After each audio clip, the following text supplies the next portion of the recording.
తెలంగాణ తరహాలో గ్రామ దేవతలకు ఆషాఢ బోనాల సమర్పణ. మరి మీరు దర్శించండి.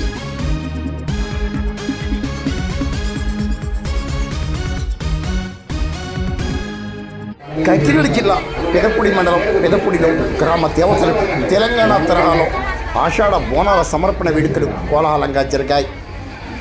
భక్త మండలి committee chairman doctor Chittapalli Kameswararao, youth నేత ఆరుమల్లి అమల చౌదరి, నూతన కన్వీనర్ గంగాధర చౌదరి, యూత్ సభ్యుల ఆధ్వర్యంలో గ్రామ దేవతలకు ఆదివారం ఆషాఢ బోనాల సమర్పణ నిర్వహించారు.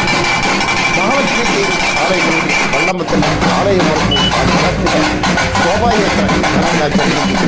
అనంతరం బోనాల సమర్పణ నిర్వహించారు. ఈ కార్యక్రమంలో యూత్ సభ్యులతో పాల్గొన్నారు.